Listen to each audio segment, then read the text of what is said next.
નમસ્કાર મિત્રો, આજે આપણે શિક્ષક આવૃત્તિ અને પાઠ્યપુસ્તકને આધારે પ્રશ્નો બનાવેલ છે. તો પ્રશ્ન 1, છાયાએ મજબૂરીથી પોતાના મોઢા ઉપર દુપટ્ટો રાખી કોને સાફ કર્યો? સાચો જવાબ છે ઓપ્શન એ, બહેનના દીકરાને સાફ કર્યો. પ્રશ્ન નંબર 2, 40 વર્ષના જીવનમાં સ્લોથ અંદાજે કુલ કેટલા વૃક્ષો ઉપર જ પોતાનું જીવન ગુજાર્યું છે?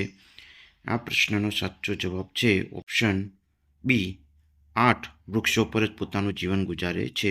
પ્રશ્ન નંબર 3, રીંછ જેવું દેખાતું, વૃક્ષોના પાન ખાતું અને વૃક્ષો પર ઊંધા લટકીને સૂતું રહેતું પ્રાણી કયું છે? તો સાચો જવાબ છે ઓપ્શન એ, સ્લોથ એ ઊંધા લટકીને સૂતું પ્રાણી છે. પ્રશ્ન નંબર 4, કીડીઓ રસ્તા પર જતી વખતે શું છોડતી જાય છે? તો આ પ્રશ્નનો સાચો જવાબ છે ઓપ્શન બી, સુગંધ છોડતી જાય છે. હવે મિત્રો પાંચમો પ્રશ્ન જોશું. પ્રશ્ન નંબર 5, નીચેનામાંથી કયો સાપ ઝેરી નથી? તો આપણે અહીં ખૂબ જ અગત્યનો પ્રશ્ન છે. આ પ્રશ્નનો સાચો જવાબ છે ઓપ્શન સી, ધામણ એ ઝેરી સાપ નથી. પ્રશ્ન નંબર 6, વાઘની ગર્જના કેટલા કિલોમીટર સુધી સાંભળી શકાય છે? આ પ્રશ્નનો સાચો જવાબ છે ઓપ્શન બી, 3 કિલોમીટર સુધી વાઘની ગર્જના આપણે સાંભળી શકીએ છીએ. પ્રશ્ન નંબર 7, કૂતરા પોતાના વિસ્તારમાં જો કોઈ બીજો કૂતરો આવી જાય તો કઈ રીતે ઓળખે છે? આ પ્રશ્નનો સાચો જવાબ છે એ અને બી બંનેથી કૂતરો પોતાના વિસ્તારમાં અન્ય કૂતરાને ઓળખી જાય છે. પ્રશ્ન નંબર 8, મજાની ઇન્દ્રિય એકમમાં આર્યનાથને સાપના ઝેરી દાંત કાઢતા કોણે શીખવ્યું? આ પ્રશ્નનો સાચો જવાબ છે ઓપ્શન એ, તેના પિતાએ ઝેરી દાંત કાઢતા શીખવ્યું હતું. પ્રશ્ન નંબર 9, કયા કયા વાદ સૂકવેલી દૂધીમાંથી બને છે? આ પ્રશ્નનો સાચો જવાબ છે આપેલ તમામ, બીન, તુંબા, ખંજરી બધું જ સૂકેલી દૂધીમાંથી બનતું હોય છે. પ્રશ્ન નંબર 10, આપણી આંખથી 4 ગણું આંખોનું તેજ ધરાવતા પક્ષીઓ કયા કયા છે? અહીં સાચો જવાબ છે આપેલ તમામ, સમડી, ગીધ, બાજ એ ત્રણે આપણા કરતાં 4 ગણું વધુ તેજ ધરાવતા પક્ષીઓ છે. પ્રશ્ન નંબર 11 જોતા પહેલાં ચેનલને લાઇક, શેર અને સબસ્ક્રાઇબ જરૂરથી કરશો. પ્રશ્ન નંબર 11, કાલબેલિયા નૃત્યમાં કેવું હલનચલન થાય છે? તો આ નૃત્યમાં સાપ જેવું હલનચલન થતું હોય છે.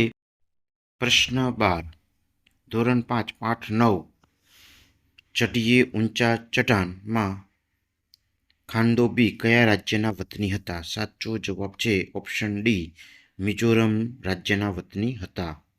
પ્રશ્ન નંબર 13, નાગકુંભન ભાત શું શણગારવા વપરાય છે? તો આ પ્રશ્નનો સાચો જવાબ છે ઓપ્શન ડી, દિવાલ શણગારવા માટે નાગકુંભન ભાત વપરાય છે. તેના દ્વારા સરસ મજાની દિવાલ શણગારવામાં આવતી હોય છે. પ્રશ્ન નંબર 14, ગ્લોબલ વોર્મિંગથી શું અસર થાય છે? તો ગ્લોબલ વોર્મિંગથી અત્યારે હાલના સમયમાં તાપમાન ખૂબ જ વધી રહ્યું છે. પ્રશ્ન નંબર 16, પ્રોજેક્ટ કાર્યમાં શું મહત્વનું છે? તો પ્રોજેક્ટ કાર્યની અંદર જૂથ કાર્ય ખૂબ જ મહત્વનું અંગ ધરાવે છે. પ્રશ્ન નંબર 17, ફક્ત ખરા ખોટા વિધાન નક્કી કરવા એ કયો હેતુ છે? તો સાચો જવાબ છે ઓપ્શન સી, જ્ઞાન એ મહત્વનો હેતુ છે. પ્રશ્ન નંબર 18, પર્યાવરણ શિક્ષણની ગુણવત્તા સુધારવા કઈ પદ્ધતિ ખૂબ જ ઉપયોગી છે? તો પર્યાવરણ શિક્ષણ સુધારવા માટે સર્વેક્ષણ પદ્ધતિ ખૂબ જ ઉપયોગી છે. ઓપ્શન બી સાચો જવાબ છે. પ્રશ્ન નંબર 19, પર્યાવરણને કઈ અધ્યયન પદ્ધતિમાં બાળકોને પોતાની બધી ઇન્દ્રિયોનો ઉપયોગ કરે છે? તો અહીં બાળકો ઓપ્શન એ, અવલોકન પદ્ધતિમાં બાળકો બધા જ પોતાની ઇન્દ્રિયોનો ઉપયોગ કરતા હોય છે. પ્રશ્ન નંબર 20, શિક્ષણની ગુણવત્તા સભર બનાવવા માટે શું સૂચન કરવામાં આવ્યું છે?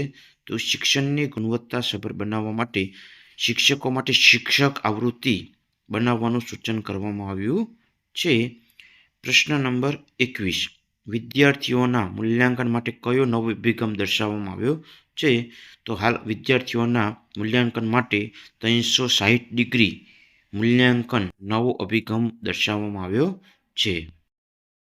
પ્રશ્ન number 22, NEP national education policy 2020ના દસ્તાવેજમાં શાના વિશે ભલામણ કરવામાં આવ્યું છે?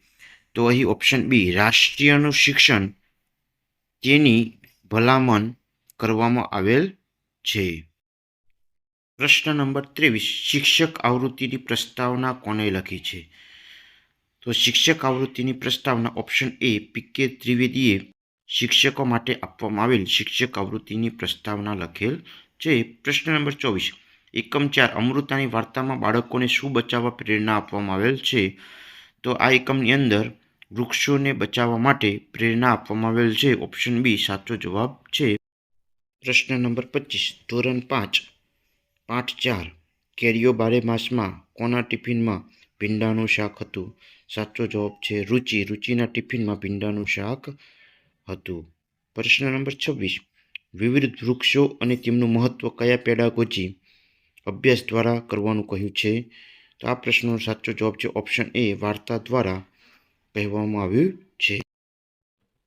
આભાર મિત્રો. Best of luck. ચેનલને એક લાઇક એક સબસ્ક્રાઈબ જરૂરથી કરશો.